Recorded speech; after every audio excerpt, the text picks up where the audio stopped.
അതുപോലെ ഞങ്ങളുടെ തെറ്റുകൾ ഞങ്ങളോട് ക്ഷമിക്കണമേ. ഞങ്ങളെ പ്രലോഭനത്തിൽ ഉൾപ്പെടുത്തരുതേ, തിന്മയിൽ ഞങ്ങളെ രക്ഷിക്കണമേ. ആമേൻ. നന്മ നിറഞ്ഞ മറിയമേ സ്തുതി. കർത്താവ് അങ്ങയുടെ കൂടെ സ്ത്രീകളിൽ അങ്ങ് അനുഗ്രഹിക്കപ്പെട്ടവളാകുന്നു. അങ്ങയുടെ ഉദരത്തിൽ ഫലമായ ഈശോ അനുഗ്രഹിക്കപ്പെട്ടവനാകുന്നു. പരിശുദ്ധ മറിയമേ, തമ്പുരാന്റെ അമ്മേ, പാപികളായ ഞങ്ങൾക്ക് വേണ്ടി ഇപ്പോഴും ഞങ്ങളുടെ മരണസമയത്തും തമ്പുരാനോട് അപേക്ഷിക്കണമേ. ആമേൻ. നന്മ നിറഞ്ഞ മറിയമേ സ്തുതി.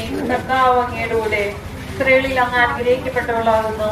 അങ്ങയുടെ ഉദരത്തിൽ ഫലമായ ഈശോ അനുഗ്രഹിക്കപ്പെട്ടവനാകുന്നു. പരിശുദ്ധ മറിയമേ, തമ്പുരാന്റെ അമ്മേ, പാപികളായ ഞങ്ങൾക്ക് വേണ്ടി ഇപ്പോഴും ഞങ്ങളുടെ മരണസമയത്തും തമ്പുരാനോട് അപേക്ഷിക്കണമേ. ആമേൻ. നന്മ നിറഞ്ഞ മറിയമേ സ്തുതി. കർത്താവ് അങ്ങയുടെ കൂടെ സ്ത്രീകളിൽ അങ്ങ് അനുഗ്രഹിക്കപ്പെട്ടവളാകുന്നു. അങ്ങയുടെ ഉദരത്തിൽ ഫലമായ ഈശോ അനുഗ്രഹിക്കപ്പെട്ടവനാകുന്നു. പരിശുദ്ധ മറിയമേ, തമ്പുരാന്റെ അമ്മേ, പാപികളായ ഞങ്ങൾക്ക്